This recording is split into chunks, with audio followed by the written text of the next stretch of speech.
고린도전서 15장 9절과 10절 우리 한 목소리로 읽겠습니다.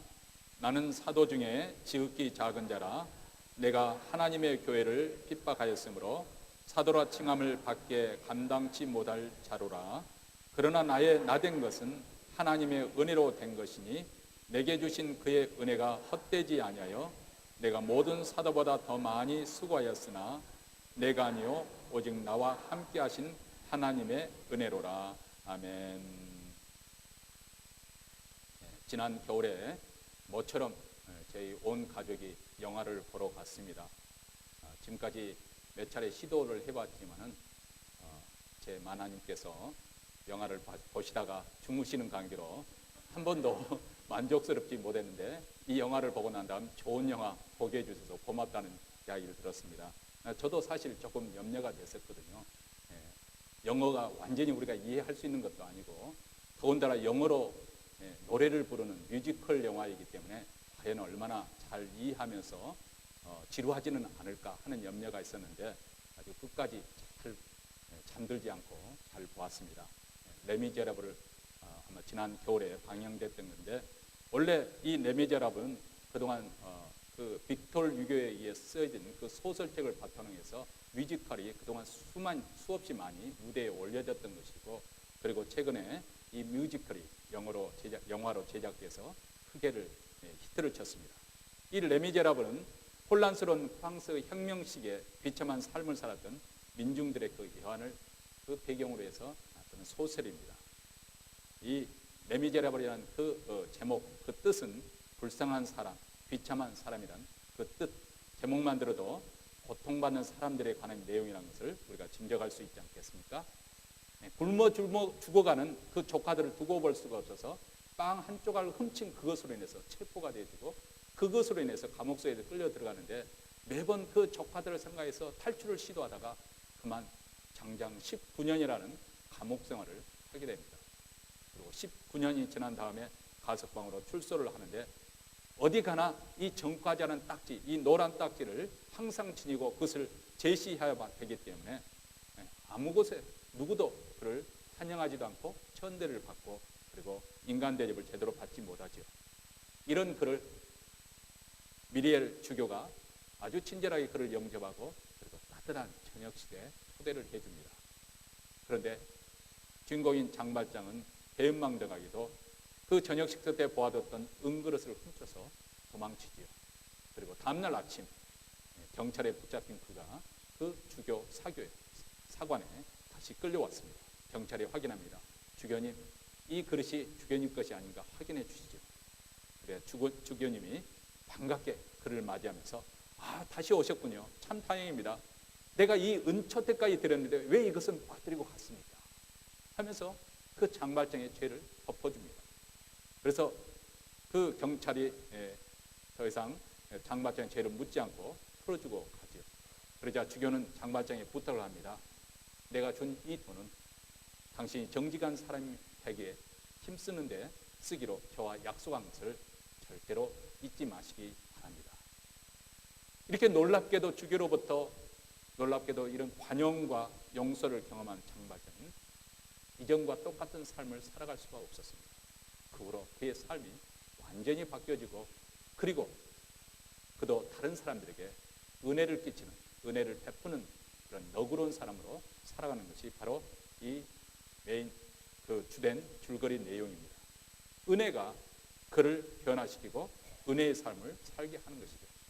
어떻게 보면 기독교 역사에 보면 기독교 역사로 거창해 나갈 것 없이 모든 그리스도인들은 사실 이런 장발장과 같은 그런 삶을 살아가는 사람들이죠.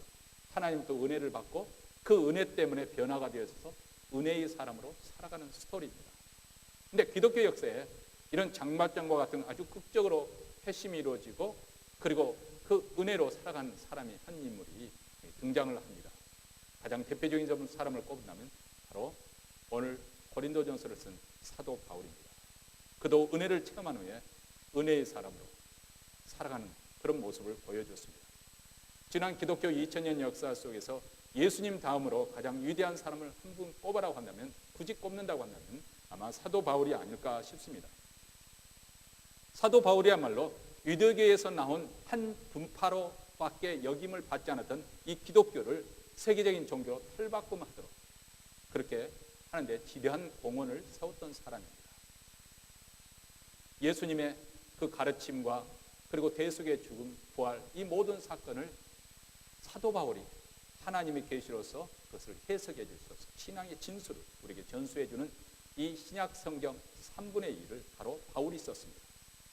그리고 복음을 전혀 들어보지 못했던 그런 민족들과 나라들, 종족들에게 복음을 전파해서 많은 교회를 세웠고 그래서 짧은 기간 동안에 로마 제국 전역에 복음이 확산되도록 큰 공을 세웠던 사람입니다. 이렇게 위대한 삶을 살았던 바울이지만은 그에게도 후회가 있었습니다.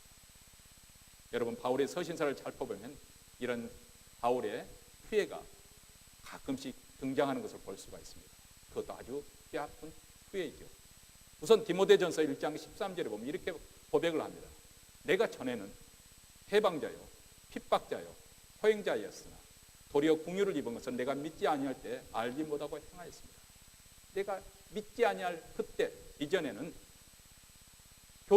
기독교에 대해서 해방자고 하나님에 대해서 핍박자요 호행자였다. 그렇게 말합니다. 이것은 예수 믿기 전 그의 모습이 얼마나 사악했는가 이것을 고백한 말씀이죠. 이것은 결코 과장해서 하는 말이 아니라 겸손한 척 하려고 하는 말이 아니라 그 자신이 느낀 바대로 그렇게 고백하고 있는 거죠. 감추고 싶어도 감출 수 없는 과거가 있었습니다. 그것은 초대교회 모든 성도들이 다 바울의 전력을 다 알고 있기 때문에 그것을 숨길 수가 없는 거죠. 하나의 낙인처럼 찍혔고 또 좋은 것이처럼 항상 가슴에 품고 다녀야 될 그리고 사도 바울의 양심을 예리하게 찔렀던 그런 과거입니다. 그것은 자기 민족의 종교는 유대교에 대한 맹목적인 그런 충성심으로 인해서 예수 그리스도를 믿는 자들을 대대적으로 핍박했던 전력이죠. 그 핍박도 보통 핍박이 아니라 아예 자기 목숨을 걸다시피 예수 믿는 잔당들을 완멸하고 진멸하고자 하는 그런 광신적인 데가 있었습니다. 수많은 그리스도인들이 바울 때문에 감옥에 가거나 능욕을 당하고 채찍에 맞고 심지어는 돌에 맞아 죽었습니다. 그의 율법적인 광기와 도끼 때문에 순결하고 의로웠던 그리스도인들은 이루 말할 수 없는 고난을 당했습니다. 초대교회 최초의 순교자 스데반이 돌에 맞아 죽을 때 그를 가장 주도적으로 앞장섰던 사람이 바로 바울이었습니다. 사도행전에 보면 그가 그 사람들의 옷을 지키고 있었다. 담보를 했다. 이것은 우리가 그것은 무엇을 의미하느냐? 말하면 이 일에 내가 책임지겠다는 거예요. 그렇게 돌로 쳐 죽이는 일에 내가 책임져 그렇게 하라는 거예요. 심지어는 부활하신 예수님을 만난 그가 회심하게 된 날도 어떻게 하면 한 사람이라도 더 그리스도인들을 박멸할 수 있을까 강분하고 있을 때였어요. 남녀노소를 불문하고 닥치는 대로 예수 믿는 자들 끌어오고자 심지어는 이웃나라 수도 다메섹까지 가서 가는 도중에 그는 부활하신 주님을 만났던 것이죠. 그래서 사도 바울은 예수 믿기 전 자신의 모습을 해방자요 핍박자요 허행자다. 심지어는 디모데전서 1장 15절에 보면 죄인 중에 괴수다. 내가 죄인 중에 우두머리다. 가장 어떤 데는 우두머리다. 그렇게 표현을 하고 있습니다. 여러분 가끔 여러분에게 만약에 어떤 사람이 세계에서 가장 사악한 인물, 가장 악한 인물을 꼽으라면 누구를 꼽겠습니까? 그렇게 묻는다면 누구를 꼽겠습니까?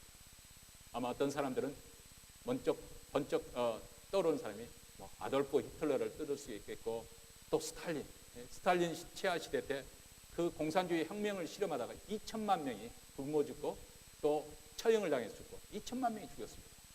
모태동 때요 1,000만 명이 죽었습니다. 얼마나 엄청난 많은 사람이 죽었습니까? 또 북한에 있는 이미 세상을 떠났지만 김일성 아니면 근래 와서 잡혀 죽은 사살에 당한 오사마 빈라덴 아마 그런 사람들을 떠올릴 거예요. 근데 사도 바울은 자기 자신을 죄인 중에 괴수라 그렇게 표현을 하고 있습니다. 가장 위대한 사도요 선교사요 신약성경 3분의 2 가까이 집필한 사도 바울이 죄인 중에 괴수라니 정말 우리가 상상할 수도 없는 그런 고백입니다. 사도 바울은 자기의 죄성을 아주 예리하게 느끼면서 지난 과거에 대한 후회와 죄책감을 가지고 있었습니다. 사실 사람들 앞에서 우리 죄를, 우리의 허물을 인정하는 거 쉽지가 않습니다. 그래서 정말 말 그대로 우리 한국 속담에 먹긴 사람이 썩낸다고 그러잖아요. 먹긴 사람이 썩낸다고. 여러분 남편 잘못한 거 지적하면 남편이 예 만하님 제가 잘못했습니다. 그 점은 내가 잘못했네요. 그런 남편이 있다고 하면 참 행복한 와이프일 겁니다. 거의 10중 8구 당신은 그렇지 않았느냐 이런 식으로 그러잖아요. 사람이 자기 잘못을 인정한다는 게 쉬운 일이 아닙니다. 더군다나 사람들 앞에서 자기의 연약함을 인정한다는 것, 우리 남자들로서는 자존심 상하는 것이고 굉장히 수치스럽게 여기는, 이 사도 바울도 자존심이 아주 강한 사람이었다는 것을 우리가 그 복음가 쓴 서신서를 읽어보면 알 수가 있습니다. 굉장히 자기 의의가 가득한 그런 사람이었다는 것을 알 수 있습니다. 남에게 지기 싫어한 사람입니다. 율법이라는 흠이 없다고 스스로 자랑할 만큼 자기 의의가 강한 사람입니다. 그래서 빌립보서 3장 4절 6절에 보면 그래 너희들이 세상 것을 가지고 자꾸 나를 헐뜯고 그러는데 나도 너희들처럼 세상적인 것을 한번 어리석게 너희들도 똑같이 어려서 한번 세상적인 것을 한번 가지고 따져보자 하면서 자기에 대해서 소개를 하고 있는데요. 여기 보면 빌립보서 3장 4절부터 6절에 이렇게 말합니다. 나는 난지 8해 만에 할례를 받았고 이스라엘 민족 가운데서 베냐민 지파요 히브리 사람 가운데 히브리 사람이요 율법으로는 바리새파 사람이요 열심으로는 교회를 박해한 핍박한 사람이요 율법의 의로는 흠없는 사람이다. 이 말이 무슨 말인가? 난지 8해 만에 할례를 받았다. 이것은 유대교 출생한 남자로서는 나는 흠이 없다는 것을 지금 말하고 있는 거죠. 그리고 유대인으로서는 내가 베냐민 지파다. 적어도 우리 집안이 뼈대 있는 집안이라는 거예요. 양반 뼈대 있는 성골 중에 성골이라고 그렇게 지금 말하고 있는 거죠. 그리고 히브리 사람이라는 것은 내 사상과 내 그 문화적인 모든 그 배경은 아주 이스라엘의 종교적 문화적 전통을 이어받은 그런 사람이다. 율법으로는 바리새파 사람, 당신은 가장 보수적이고 또 신앙심이 강했던 그 교파에 속했다는 것이고요. 열성으로는 교회를 박해한 사람이다. 내가 하나님과 율법에 대해서 얼마나 열심을 품었는지 교회를 박해. 그 열심 때문에 예수 믿는 사람들을 말살시키려고 애썼다는 뜻이죠. 율법의 의로서는 흠잡을 데가 없다. 율법을 잘 지키는 것으로 따지자면 나는 둘째가 나면 서러울 사람이다. 그만큼 자신이 있다는 거예요. 다시 말해 혈통으로 보나 가문으로 따져보나 교육으로 보나 소속된 종파로 보나 종교적 열심으로 보나 성체는 업적으로 보나 그가 자랑할 것이 너무나 많은 거예요. 그런데 이런 바울이 어떻게 나는 죄인 중에 우두머리라고 그렇게 고백하게 됐을까요? 어떻게 이런 고백이 나올 수 있는 것일까? 우리 믿는 사람들이 세상 사람들이 이해하지 못하는 거 있잖아요. 나는 죄인이다. 아마 세상 사람들은 저 사람은 도대체 무슨 죄를 지어서 저렇게 죄인이라고 그렇게 늘 고백하는 것일까? 의아하게 생각할 것입니다. 사도 바울도 아니 도대체 사도 바울이 무슨 죄를 지어 나는 죄인 중에 우두머리라고 그렇게 말하는 거예요. 그 이유는 그가 하나님을 만났기 때문에 그렇습니다. 하나님을 만나기 전에는 유대인이고 바리새인이고 율법으로 흠없는 것이 그의 자랑이었어요.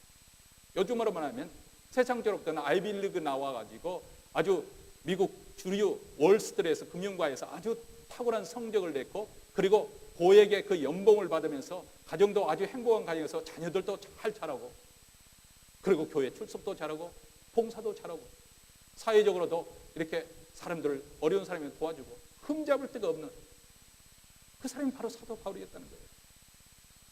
그것이 자랑이었습니다. 그래서 그는 교만했던 거죠. 그래서 다른 사람의 허물이나 자모를 너그럽게 받아주지 못했습니다. 여러분 이것이 사도 바울의 참 어떻게 보면 변화되는 과정 속에서 노출된 그런 모습이기도 합니다. 사도행전에 보면 2차 선교여행할 때 자기를 추천하고 자기를 그렇게 다시 기독교인으로서 이렇게 사역을 할수록 문을 열어줬던 바나바와 크게 충돌하는 사건이 일어납니다.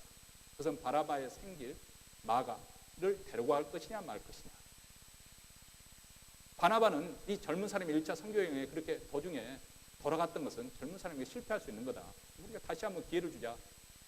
바나바답게 그렇게 그 마가를 데리고 가려고 했고 사도 바울은 무슨 말이냐. 주를 위해서 충성하다가 도중에 실패하고 돌아가다니 그 사람은 어떻게 돌아갈 수가 있느냐. 우리가 어떻게 그 사람을 믿고 데려갈 수 있느냐. 반대로 했습니다. 그 일로 인해서 크게 충돌했어요. 아마 바나바의 마음속에는 그런 생각이 있을 거예요. 아니 네 주제에 네 과거를 생각해봐. 네가 어떻게 예수 그리스도를 핍박하고 교회를 핍박했는데 사람의 용서를 하지 못하고 그것을 가지고 데려가지 못하게도 그렇게 버텨? 아마 그런 생각도 하지는 않았겠지만은 그렇게 주장할 수도 있었어요. 그래서 사도 바울과 바나바 그 큰 지도자들이 갈라섰습니다. 그래서 2차 대전 별도로 선교팀을 조직해서 갔어요. 여기 보면 사도 바울이 아직도 아주 자기 의가 강한, 그런 남을 쉽게 용서하지 못하는, 남의 결점을 쉽게 받아들이지 못한 그런 부분이 없잖아요. 있지 않은가, 그런 생각을 우리가 하게 됩니다. 다른 사람의 허물이나 잘못을 너그럽게 받아주는, 특히 자기 민족의 종교인 유대교에 충성하지 않은 사람들을 아주 민족의 배신자로 그렇게 보고 그들을 그냥 두지 않았습니다. 그들을 처벌하기 위해서 아주 살기등등하게 설치고 다녔던 사람이 바로 바울이었습니다. 그런데 부활하신 주님, 그 영광의 주님을 만났을 때 비로소 그는 자기 자신의 참모습을 깨닫게 되었습니다. 자기 자신이 그렇게 자랑스럽게 생각했던 그 모든 것이 하나님의 영광 앞에서 보니까 마치 배설물처럼 여겼다. 여러분, 오늘 날씨가 아주 화창하고 좋지 않습니까? 근데 밝은 이렇게 환한 대낮에 촛불을 켜면 그게 무슨 소용이 있겠어요? 그렇잖아요? 촛불은 캄캄할 때 아무 불빛도 없어요. 이런 형광등도 이런 불빛도 없고 아무것도 없을 때 촛불은 상당히 위력적으로 주위를 밝힐 수 있고 참 불의 고마움을 느끼겠지만은, 그러나 만약에 태양빛 때 하면 촛불을 꺼야지요. 사도 바울은 캄캄한 가운데서 자기 자신이 상당히 대단한 사람들은 그렇게 생각했는데, 태양과 같은 하나님의 영광의 빛에 비춰보니까 자기가 자랑했던 그 모든 것이 아무것도 아니라는 것을 깨닫게 된 것이죠. 베드로가 예수님 앞에서 자기의 죄성을 문득 깨닫고 난 다음에 주여 나를 떠나소서 나는 죄인으로서이다 이렇게 고백했던 것처럼, 그도 부활하신 그 주님을 만나고서 철저하게 무너졌습니다.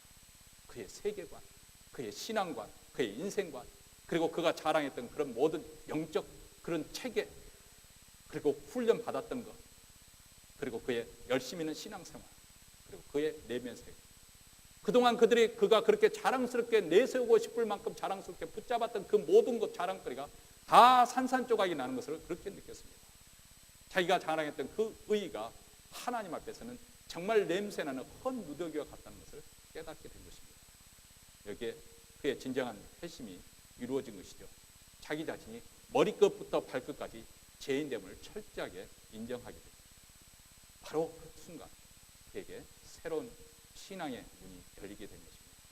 그리고 새로운 체험을 하게 된 게 바로 하나님의 은혜입니다. 하나님의 은혜의 세계가 그에게 펼쳐지기 시작합니다. 깊고도 충만한 하나님의 은혜를 깊이 깨닫게 되고 체험하게 되었습니다.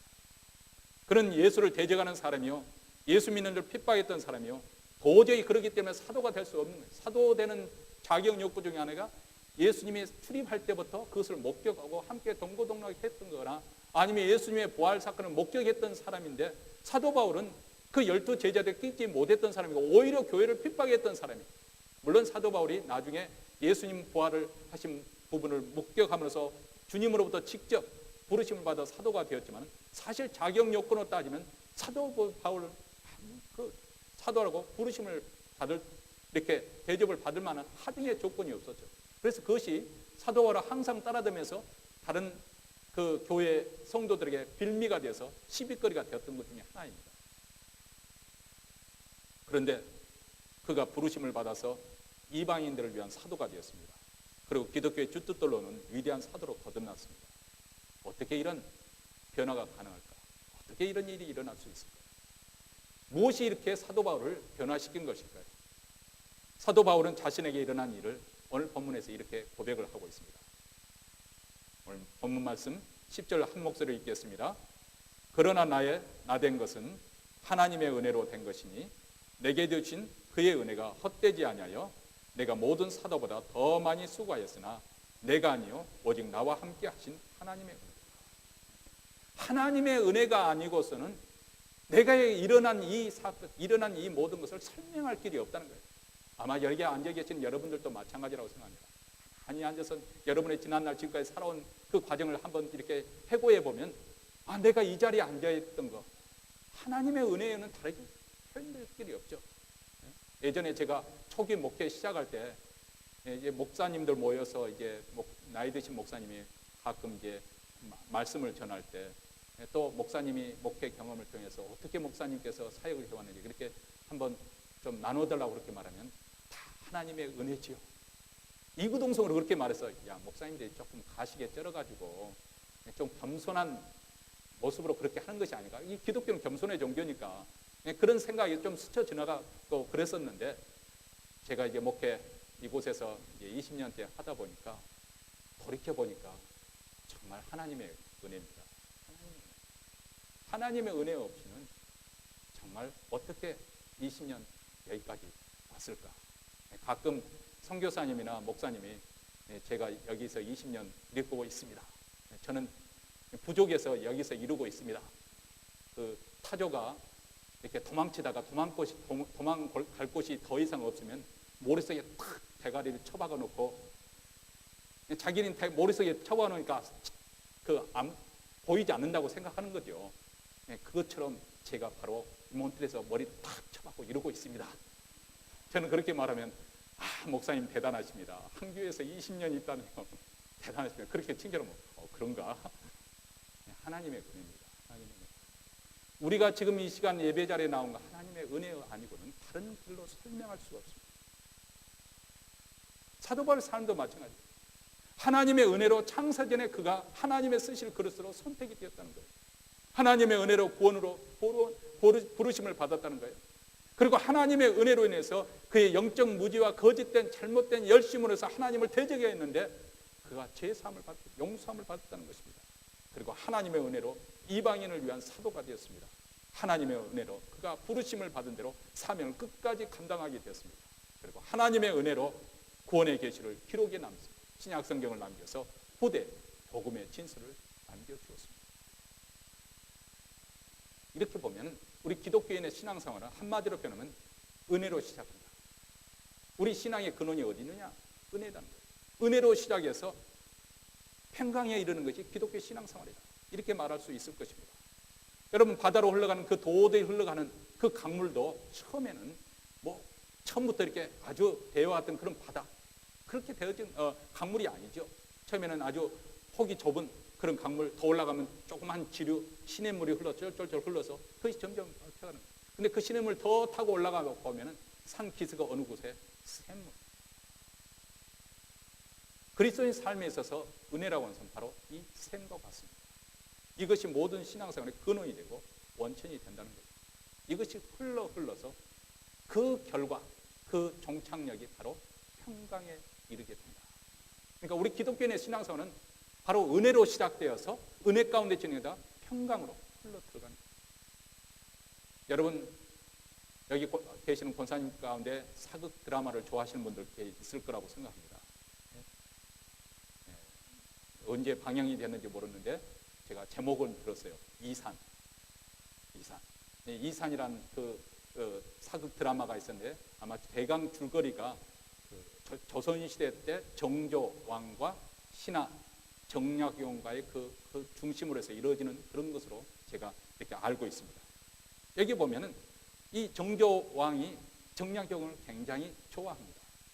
개인적으로 좋아해서 그렇게 아주 총애를 많이 하죠. 파격적인 그런 대접을 하죠. 그렇게 되어서 그의 동료로부터 시기와 미움을 받을 정도로 왕 그렇게 그런 내용이 아마 그 사극의 내용 중에 한 부분이라고 생각이 되어집니다. 이렇게 왕이 일방적으로 자기 마음이 가는 대로 호의를 베푸는 거예요. 우리도 그러잖아요. 괜히 준 것 없이 미운 사람이 있고 괜히 예뻐 보이는 사람이 있어요. 마음이 그렇게 생각합니다. 마음이 큽니다. 왕이 자기가 좋아하는 신하에게 호의를 베푸는 거예요. 그 신하가 어떤 왕에게 특별히 더 잘하고 그런 건 아닌데 그냥 왕이 자기 기쁨으로 호의를 베푸는 거죠. 네, 하나님께서 우리 인간에게 우리에게 어떤 조건을 요구하시는 것도 아닌데 거저 조건 없이 베푸는 이 호의를 가리켜서 은혜라 그렇게 표현을 합니다. 어떤 겉모습을 보고 아니면 인격이나 행동에 자격이 있어서 베풀어 주시는 것이 아닙니다.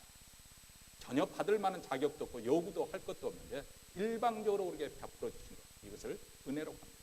위로부터 내려는 사랑 이것이 바로 은혜입니다. 사실 우리는 이 은혜라는 단어를 우리가 정의를 내리고 또 분석해보고 하면은 오히려 그 은혜라는 그것이 또 의미가 이게 단어로 정의 내려면 그 의미가 축소가 되어지고 왜곡될 가능성이 크죠. 이 은혜라는 용어가 그렇습니다. 왜냐하면 생각을 해보시기 바랍니다. 이 우주보다 더 광활하신 그 무한하신 하나님, 끝이 없고 측량할 길이 없는 그 무한하신 하나님께서 피조물에 불과한 우리, 그것도 뭐 지금 현재 세상 인구가 63억이가 이 지상에 살고 있잖아요. 그 가운데서 하나님, 나를 찾아오신다는 거, 어떻게 이것을 설명할 수 있겠어요? 도저히 이것은 우리의 이해가 불가사한 그런 부분입니다. 우리가 감히 상상할 수도 없는 그런 풍성한 가운데 우리가 이해할 수도 없고 또 불가항력적으로 한 피조물에 불과한 우리에게 찾아오시는 하나님, 그리고 베풀어 주신 사랑, 이것을 가리켜서 우리는 은혜라고 말합니다. 이것을 어떻게 정의를 내릴 수 있겠습니까?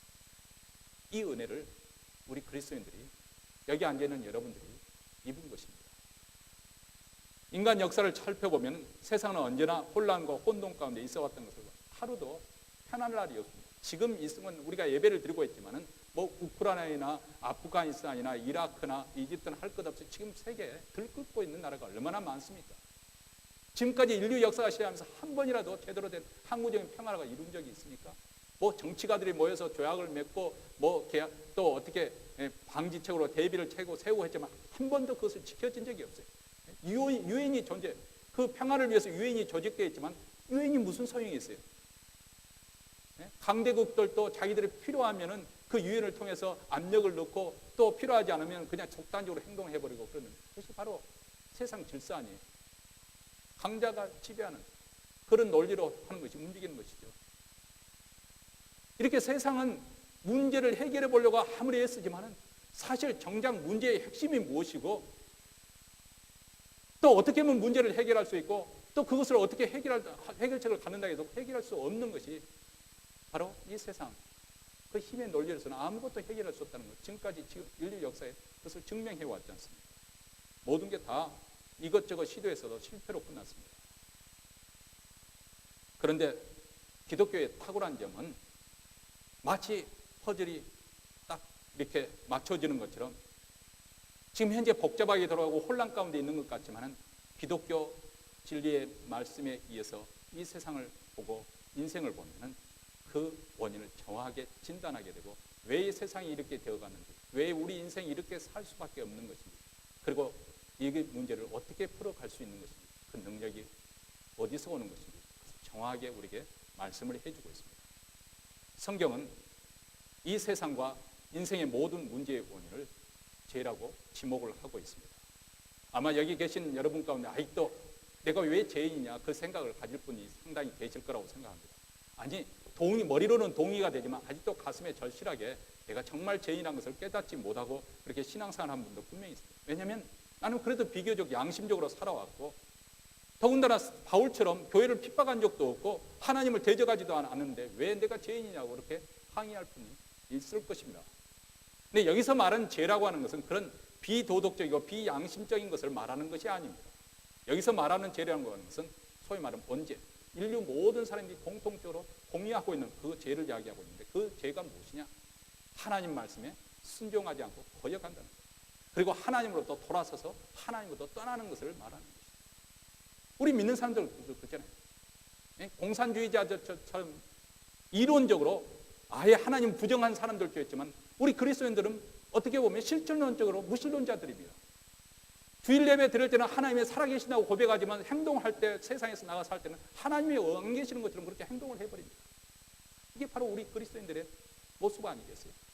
다시 말하면 이 하나님으로부터 떠나 살아있는 그런 모습, 더 이상 하나님의 통치와 지배를 받지 않겠다고 하는 그 거역과 교만의 죄, 이것이 바로 이 세상의 모든 죄의 근원이라는 것입니다. 이 문제의 근원이라는 거예요. 더 이상 하나님 중심이 아니고 자기 중심적인 길을, 그런 삶을 살아가는 거예요. 이 점에서는 우리 모두 다 예외가 없는 거죠. 모든 인류는 본래적으로 자기 중심적인 이 죄의 성향을 가지고 태어납니다.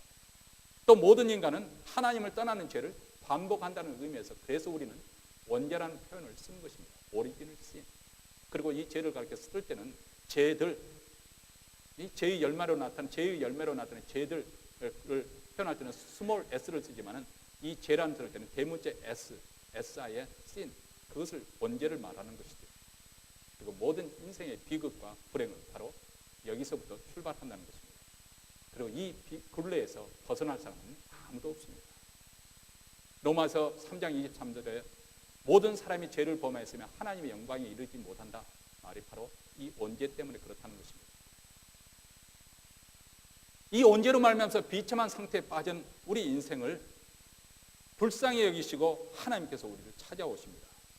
우리는 본질적으로 하나님을 배척하고 하나님을 인정하지 않고 거부했지만은 하나님은 포기하지 않냐고. 우리가 하나님을 찾기 전에 하나님께서 먼저 우리를 찾아오시고 우리에게 구원을 주십니다. 은혜는 바로 이것을 말씀하고 있는 것이죠. 우리 인간의 대적과 배신에도 불구하고 우리를 건져주시는 호의를 우리 하나님께서 베푸신다는 것이죠. 받을 만한 자격이 없는데도 하나님의 그 내리상으로 왜 하나님이 나를 이렇게 사랑하시나요? 아마 여러분들은 그렇게 왜 하나님은 그렇게 사랑하십니까? 하나님 마음이 그렇다는 거예요. 네? 마치 어머니가 자식을 볼 때 그냥 사랑이 흘러나오는 것처럼 하나님께서 우리를 향한 그 사랑이 내린 사랑이 그렇게 흘러나온다는 거예요. 우리를 그렇게 구원하신다. 그래서 구원하신다는 거예요. 그것이 바로 하나님의 은혜라는 것입니다. 이 에베소서 1장에 보면 우리 믿는 자들이 받는 이 하나님의 은혜, 삼위일체 하나님의 은혜에 대해서 이렇게 표현을 합니다. 에베소서 1장에 보면 첫째로 하나님께서 우주 만물을 만든 이 창세전에 이미 성부 하나님께서 우리를 구원하시기로 작정하셨다. 우리를 하나님의 자녀로 삼으시기로 예정하셨다. 이 선택의 은혜입니다. 그분의 선하신 뜻 가운데, 기쁨 가운데 우리가 어떤 하나님 마음에 쏙 들만한 그런 자격 요건을 갖추지도 전에 갖췄기 때문이 아니라 하나님께서 이미 그렇게 작정하셨다는 이 선택의 은혜가 있습니다. 두 번째는 성부 하나님께서 구원하시고 작정하신 그 일을 성취하기 위해서 성자 하나님 예수 그리스도께서 우리를 위해서 피를 흘려 죽으셨습니다. 그 구속의 피로 우리가 제사함을 받고 구원받아 하나님의 자녀가 되었습니다. 대속의 은혜입니다. 셋째로는 하나님께서 작정하시고 예수 그리스도께서 십자가의 피로 이루신 이 제3의 은총이 우리에게 역사에서 임하여서 그 효력을 발생하게 하시는 그렇게 역사하신 분이 성령이십니다. 우리가 복음을 듣고 그 마음에 믿음이 발생하여서 예수 그리스도를 그리스도 믿고 하나님을 믿게 되었을 때 우리 구원의 역사가 이루어지도록 하나님 백성이도록 성령께서 인을 쳐주시는 이 성령님의 거듭나게 하시는 은혜. 이것이 우리를 위해서 하나님께서 창세전부터 지금까지 작정하시고 진행해 오신 구원의 내용이고 구원의 방식이라는 것입니다. 성부, 성자, 성령 하나님 이 삼위일체 하나님이 함께 그 일을 동참해서 이루신 장엄한 구원의 역사라는 것이죠. 이뿐만 아닙니다. 우리는 이 세상에 이렇게 해서 살다가 그냥 그렇게 살다 그치는 것이 아니라 장차 도래할 영광의 날을 고대하고 있습니다. 그렇기 때문에 지금 아무리 우리가 힘든 삶을 살아도 만물이 그리스도 안에서 새롭게 회복되어지고 통일되어지는 영광의 그날을 우리는 바라봅니다. 이런 하나님의 섭리와 계획을 우리가 생각하게 되면 우리 마음이 뜨거워지게 됩니다. 이것이 바로 우리가 이 땅에서 누리고 있는 하나님의 은혜입니다. 그리고 이 은혜가 있기 때문에 우리는 어떤 시련과 고난을 만나더라도 그것을 오히려 달게 받으면서 인내할 수가 있습니다. 감당할 수가 있습니다. 극복해 갑니다. 환난 속에서도 기쁨과 평강이 있는 이유가 바로 이 하나님의 은혜 때문에 그런 것이죠. 어떤 조건이 갖춰졌기 때문에 기뻐할 만한 그런 여건이 되기 때문에 내가 즐거워하는 것이 아니라 바로 하나님의 은혜가 있기 때문에 내 마음에 여전히 시련 속에서 흔들리지 않고 평강이 있습니다. 그리고 이 하나님의 은혜를 깨달았고 그 은혜를 수용하고 그 은혜 가운데서 살아가는 사람들은 교만하지도 않습니다. 겸손합니다. 세상에서 비굴하지도 않고 교만하지도 않고 겸손하게 살아갑니다. 자랑할 것이 없잖아요. 다 하나님의 은혜니까. 그러니까 교만하지 않는 거죠. 뭐 좀 잘 됐다고, 뭐 좀 남들보다 더 앞선 것이 있다고, 더 많이 소유했다고, 더 높은 자리에 있다고 그것 가지고 우쭐거리지 않는다 그 말입니다. 다 하나님의 은혜입니다. 사도가. 또 그 반면에 일이 좀 안 되고 힘들고 고달프고 세상적으로 좀 그 어려운 낮은 자리에 있다 해도 우리가 비굴하지 않습니다. 왜냐하면 우리에게도 하나님의 동일하신 하나님 은혜가 있기 때문에 그렇습니다. 그리고 이런 은혜가 있는 사람들은 이웃을 이해해주고 또 나를 힘들게 하는 사람들을 또 용납하고 용서해주고 관대하게 후하게 대하면서 살아갑니다. 은혜의 사람으로 살아가는 것이죠. 만약 우리 그리스도인들에게 의 은혜가 떠나버린다면 우리는 다시 비참한 인생으로 돌아갈 수밖에 없습니다. 그리고 우리가 하는 이 신앙생활 또한 또 하나의 종교의 짐이 더해질 뿐입니다. 사실 우리가 예수를 믿지 않아도 이 신앙생활을 하지 않아도 사실 인생 자체가 다 누구나 다 경험하는 것처럼 힘들잖아요. 그렇죠? 힘들게 살아갑니다. 인생의 짐이 무겁습니다. 뭐 가장으로서 또 주부로서 또 직장인으로서 사회인으로서 뭐 여러 가지 해야 될 그 의무도 있고요. 그것을 다 메고 가기도 사실 버거워서 쩔쩔매는데, 그러나 우리가 신앙생활을 잘못하면 또 하나의 종교의 짐을 지게 되는 거예요. 종교란 것은 무엇이냐? 종교는 항상 규율을 요구하는 거예요. 계율을 요구하고 가르치고 그것대로 행하기를 요구하는 거예요. 그런데 우리 사람들이 그것을 다 행하느냐 하면 그것을 다 지키고 사는 사람이 얼마나 되겠어요? 그러니까 항상 양심의 가책이 있고 죄책감에 짓눌려서 사는 거예요. 종교 생활을 잘못하면 바로 더 무거운 짐을 지게 되는 것이죠. 그래서 많은 사람들이 이 기독교를 오해한 나머지 하나님을 거부하는 이유, 바로 여기에 있습니다. 또 다른 짐을 지기 싫은 거죠. 그 기독교가 그들에게 또 하나의 종교의 짐을 더해준다고 생각하기 때문에 그렇습니다. 대단히 불행한 일이죠. 그런데 어쩌면은 그들이 그렇게 생각하는 그 이유를 우리가 또 생각하면 우리 그리스도인들에게도 책임이 있지 않는가. 우리가 세상에서 어쩌면 잘못된 모습으로 살아가기 때문에 그들이 그렇게 오해하지 않을까, 그런 생각도 해봅니다. 오늘날 교회에 실패가 있다면 바로 이 점에서 실패한다고 생각합니다. 다시 말하면 하나님의 은혜가 얼마나 부유하고 얼마나 감격적이고 얼마나 충만한 것인지 우리가 그것을 보여주지 못하기 때문에 세상 사람들이 하나님에 대해서 잘못된 오해를 하는 것이고 기독교 생활에 대해서 잘못된 생각을 해서 그들이 교회의 매력을 느끼지 못하는 거죠. 그냥 자유분방하게 세상에 사는 것이 그들은 더 좋게 느껴지는 것이죠. 그래서 오늘 우리가 하나님의 은혜를 받은 사람이라고 한다면 우리 자신을 성찰할 수 있는 눈이 좀 필요합니다.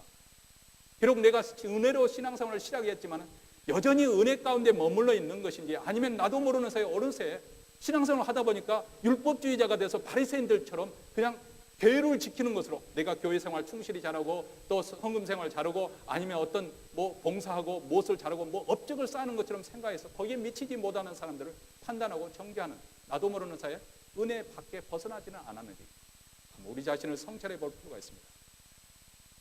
제가 3가지 질문을 드리려고 합니다. 한번 스스로 우리 자신에게 한번 물어보시기 바랍니다.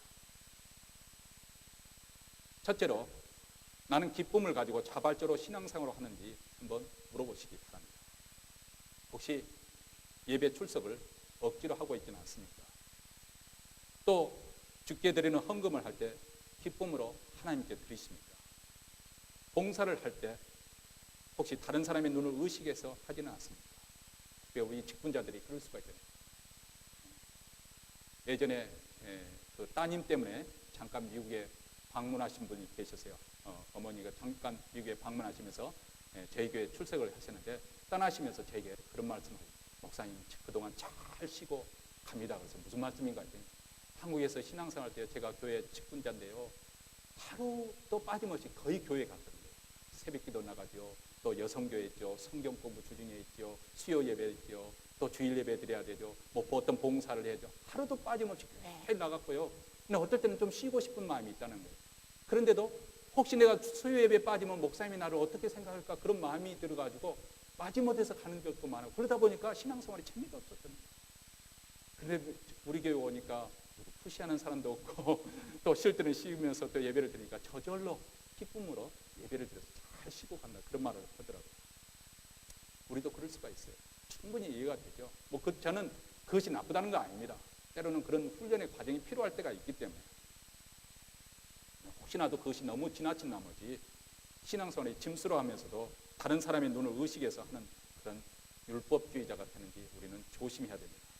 여기에 외식이 생기고 위선이 싹트게 되기 때문에 그렇습니다. 하지만 겉으로는 경건의 모양은 다 갖추고 있는데 내면의 변화가 없는 거예요. 내면의 기쁨이 없는 거예요. 평안이 없는 거예요.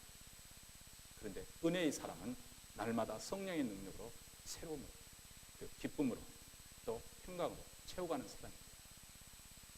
2번째 질문을 던져보십시오. 둘째로는 다른 사람의 내 신앙 스타일을 강요하지는 않는지. 각자 스타일에 맞춰서 신앙생활을 하도록 우리는 남을 배려하고 자유함을 허락하고 있는지. 우리 먼저 신앙생활을 하는 사람들이 빠지기 쉬운 함정 중에 하나는 새롭게 신앙생활을 하는 사람들에게 자기식의 신앙생활을 심어주려는 충동이 있다는 거예요. 저도 마찬가지고 여러분도 마찬가지고. 너는 나보다 늦게 교회에 출석했으니까 서열로 따지면 저 아래다. 그러니까 너는 내가 지시한 대로, 내가 말한 대로 따라서 해. 뭐 이렇게 말할 사람은 없겠지요. 근데 은연중에 그렇게 하지 않으면 좀 불쾌한 감정이 생기는 거예요. 그렇죠? 그런 일 없어요? 저만 그런가요? 내가 지시한 대로 따르지 않으면 불쾌한 감정이 생기는 거예요. 이런 것들이 은연중에 나도 모르는 새에 교회 텃세를 부리는 것이죠. 여러분, 이런 생각이 들 때마다 내가 아직도 은혜의 복음을 철저하게 깨닫지 못하고 있구나 하는 것을 생각하시기 바랍니다. 그리고 하루속히 하나님의 은혜 안에서 내가 먼저 자유해야 돼요. 자유해야 돼요. 성령님은 우리를 자유케 하시는 분이에요. 내가 성령 안에서 자유하게 되니까 다른 사람에게도 자유하는 거예요. 남편과 아내의 관계도 마찬가지입니다. 물론 옳고 그런 것을 고치고 또 수정을 해야 되겠죠. 뭐 잘못한 사람을 그대로 내버려두는 것은 아닙니다. 그런데 많은 경우에 지나친 자기식으로 배우자에게 강요를 하다가 다툼이 생기는 거예요. 부모와 자식 간의 관계도 마찬가지입니다. 자기식으로. 근데 곰곰이 생각해 보세요. 나는 하나님 앞에서 얼마나 마음에 쏙 들게 살고 있는 거예요. 그렇죠? 우리도 그래요. 그러니까 배우자가 좀 실수하고 또 잘못을 할 수 있는 그런 여유를 둬야 돼요. 그것을 용납하고 용서를 할 수 있는 그런 누움이 있어야 되는데 그것을 이해하지 못하고 빽빽하게 굴면은 관계가 힘들어집니다. 다른 사람에게 자유를 줘요. 실패할 수 있는 자유. 너무 지나친 간섭을 하지 않을 수 있는. 우리 한국 분들은 이 정이 많잖아요. 정이. 그리고 무조건 만나면 몇 년도 쓰는 결국 뭐냐면은 결국 상대방에게 관심을 갖면 나보다 더 위인가 아래인가. 그래서 말을 이제 존댓말을 쓸 건지 하면 그렇게 바꿔지잖아요. 목사님들도 만나서 결국 목사님들이 궁금해하는 것 이게 좀 말 그대로 좀 세속적인 목사님들 대부분 경우 저도 세속적인 부분이 있으니까 목사님들 궁금한 게 뭐냐? 서로 만나면 제일 궁금한 게 뭐냐? 교인들이 몇 명 모여요? 헌금이 얼마나 나와요? 이런 저런 질문 다 던지지만 다 그것은 다 관심밖에 말 그대로 사탕발림의 말이고 진짜 묻고 싶은 말은 그것이거든요. 근데 여러분 남의 일에 지나치게 간섭하고 호기심을 가지면 죄에 빠집니다. 우리 자신을 절제할 줄 알아요. 소위 말하면 주제 파악을 해야 됩니다. 내 믿음의 분량대로 내가 하나님 부르심 받은 그렇게 충성을 다하면 되는 것이지 너무 지나치게 다른 사람 일에 호신탐탐 다 꼬치꼬치 물어봐야 되고 다 알아야 되고 또 간섭하고 지시하고 이렇게 하는 것은 바로 내가 아직 하나님의 은혜를 깨닫지 못했어 하는 것을 똑같이 드러내는 거예요. 아직도 내가 자유하지 못해요. 내가 세속적인 기준을 아직도 그것에서 아직 자유하지 못해요. 그것을 그대로 노출시켜 주는 거예요. 세 번째로는 나의 존재가 다른 사람에게 짐이나 부담이 되지 않고 쉼이 되고 즐거움이 되고 있는지 한번 확인해 보시기 바랍니다. 하나님의 은혜는 우리를 자유하게 한다고 했습니다. 그래서 내 자신이 자유할 뿐만 아니라 다른 사람들도 자유하게 하는 거예요. 두려움에서 부담감에서 강박감에서 자유하게 하는 거예요. 그러니까 이런 사람이 가면은 어느 모임이든 환영을 받는 거죠. 부담이 없으니까. 그리고 그 사람이 감으로써 모임이 더 살아나고 은혜스럽고 또 자유하고 기쁘고 그런 거예요. 근데 만약에 내가 그 모임에 가면 사람들의 인상이 찌푸러지고 냉랭한 공기가 되어지고 재미가 없어지고 살맛이 안 난다고 그렇게 되면 뭔가 지금 심각하게 신앙생활을 잘못하고 있는 거예요. 지금 바리새인들처럼 신앙이 꼬여가고 있는 거예요. 까칠해가지고 까다로운 사람이 되어가고 있는 거예요. 율법주의자는 남을 정죄하고 판단을 합니다. 그렇기 때문에 다른 사람들이 곁에 있기에 불안하고 그리고 불편한 것이죠. 짜증이 나는 거예요. 그 사람이 나타나면 사람들이 긴장을 하는 거예요.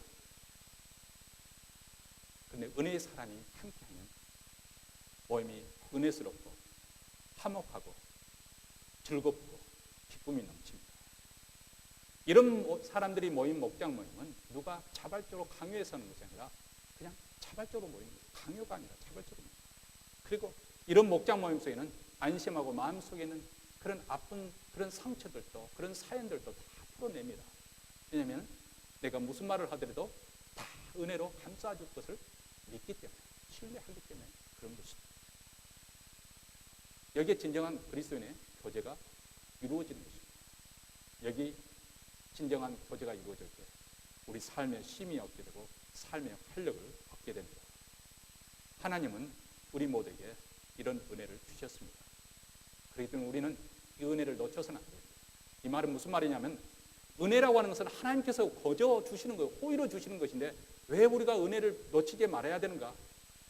은혜를 하나님께서 주시지만 은혜 받을 만한 자리로 내가 나아가는 것은 내 책임이에요.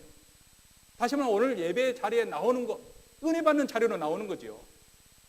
여러분이 말씀을 보고 기도 생활을 하는 거 은혜 받는 자리로 내 자신을 놔야 되는 거예요. 만약 여러분이 오늘 예배 드리지 않고 지금 축구가 아주 재밌게 진행된다고 해서 맥주나 마시면서 축구 감상했으면 여러분 은혜의 사람이 되겠어요?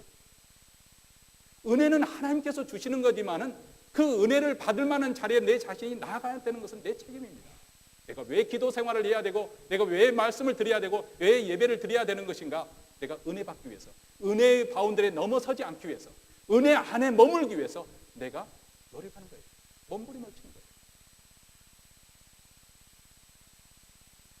여러분이 기도 생활과 말씀 생활 가운데서 항상 은혜 안에 머물게 되면 마치 물은 높은 곳에서 낮은 곳에 흐르는 것처럼 여러분의 길이 평탄하게 될 것입니다. 형통하게 될 것입니다. 우리 주님이 약속하셨잖아요. 수고하고 무거운 짐진 자들아 다 내게로 오라. 내가 너희에게 어려움을 더하겠다, 고통을 더하겠다, 힘들게 해주겠다. 힘을 내 마음에, 내 영혼에 힘을. 왜 인생이 힘들어지고 갈수록 팍팍해지고 재미없어지는 것인가?